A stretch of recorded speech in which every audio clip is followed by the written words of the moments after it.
Hi, welcome to Paranormal Captivity.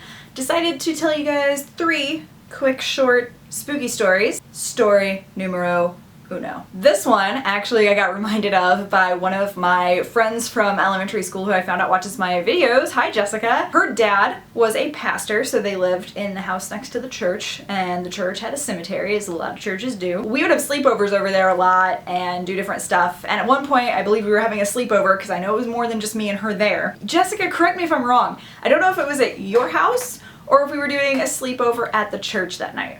I don't remember. That might be why I'm thinking of more people. I don't remember. It's been like freaking 15 years or something. I don't know. They were all talking about wanting to go into the cemetery. And I know that I went in. Right when I get next to like the old section of the graveyard, one of the tombstones falls right next to me. And everybody starts freaking out and I run back out all scared. That very well could just be like a coincidence age thing, but it still was creepy at the time, so figured I'd throw it in. The other 2 stories all happened here in this current abode that we live in now.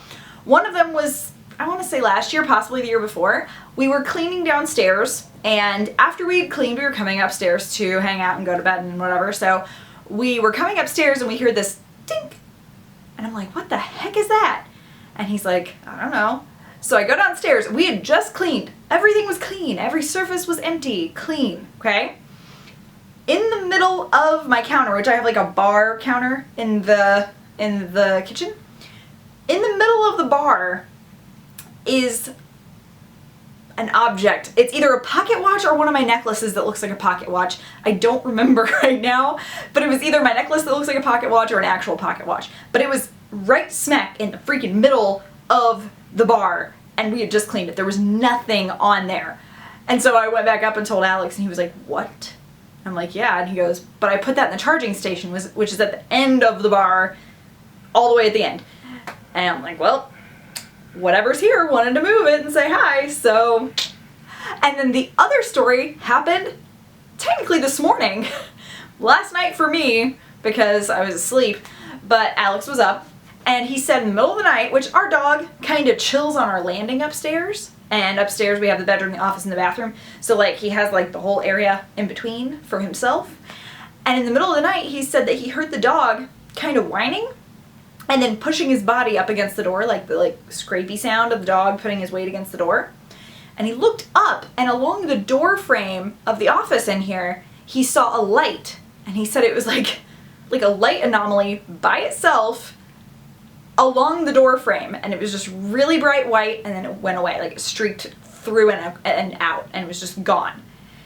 And the way our house is set up, maybe someday I'll do like a house apartment tour or something, but looking out this window, the only thing that you can see is another apartment building because we have a courtyard in the middle, so there's no traffic, no cars, we're up on a hill, there's nothing that can go between the houses because they're very close together, so there's nothing that could come by that would be a vehicle, and the street is out that way. So if a car was going by and somehow headlights did reflect into our window somehow, they hit this wall behind me. Like, there's no freaking possible way that a light could go through there. We also always have these blinds down, and we have the curtain drawn normally. So it's the middle of the freaking night. We have no light source that could possibly be out there that would just streak across and go away. So that light anomaly, I have zero explanation for, and that just happened last night. So, and I'll throw in a bonus. Yesterday I heard my name being said to me while I was taking the trash out, and it didn't even faze me. Like, I don't know if I'm the only one that gets, like, things like this happening so often that it's kind of normal now. But do any of you have, like, things that are probably spooky to a lot of people happen to you, and it's just, like, normal now? Because that's how it was. I heard, Kathy. Because I go by Kathy, not Kat all the time like I do on here. But I heard Kathy, and I was like, oh, alright. I just kept taking out trash, like it was no big deal. So, I don't know if anybody else is like that. But if you are, tell me so I don't feel so weird. Thank you for watching. Hope you enjoyed it. Stick around for more stories. I will try and have more up as soon as possible. Have a wonderful weekend. Stick around. Subscribe if you haven't. Stay in touch with me on all my stuff. I know last night I was hopped up on dark chocolate and up until like 3 a.m. and so like Twitter and Instagram were just like my bee. And lately when I've been watching movies, instead of like writing them down, I've been doing like a quick tweet like, hey, this was decent, hey, this was not. So If you want to follow me on Twitter and kind of get a more direct recommendations kind of thing, especially through Hulu and Netflix, because that's what I usually watch stuff on, you might want to follow me on there if you haven't yet. So, I'll talk to you later. Have an awesome one. I love you all. Bye!